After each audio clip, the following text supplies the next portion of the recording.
മലയാളി ദമ്പതികളും സുഹൃത്തും അരുണാചൽ പ്രദേശിൽ മരിച്ച നിലയിൽ. മരിച്ചത് വട്ടിയൂർക്കാവ് സ്വദേശി ആര്യ ദമ്പതികളായ നവീൻ, ദേവി എന്നിവർ.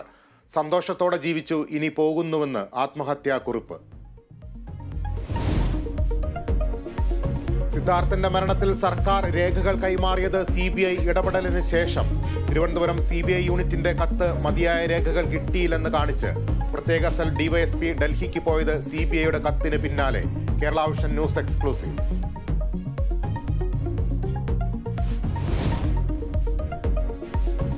SDPI പിന്തുണ തള്ളാതെ കോൺഗ്രസ്. സംഘടനകളല്ല, വ്യക്തികളാണ് വോട്ട് ചെയ്യുന്നതെന്ന് VD സതീശൻ.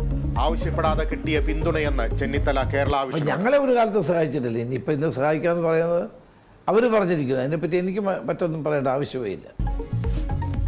പൗരത്വ ഭേദഗതി ഉയർത്തുന്നത് കേരളത്തിലെ ആടുജീവിതം മറയ്ക്കാനെന്നും ചെന്നിത്തല.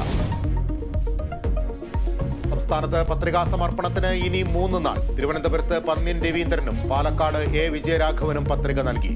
വയനാട്ടിൽ രാഹുൽ ഗാന്ധിയും ആനി രാജയും നാളെ പത്രിക നൽകും. ഇളമരം കരീമിനെതിരെ പെരുമാറ്റച്ചട്ട ലംഘന പരാതിയുമായി UDF.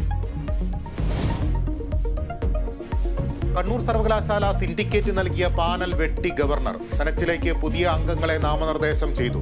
2 RSS പ്രവർത്തകരും DCC ജനറൽ സെക്രട്ടറിയും നോമിനികൾ. BJP കോൺഗ്രസ് ബന്ധം വ്യക്തമായെന്ന് CPM.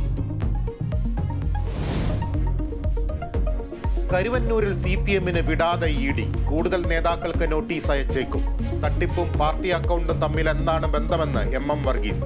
തെരഞ്ഞെടുപ്പിൽ ആയുധമാക്കി കോൺഗ്രസും BJPയും.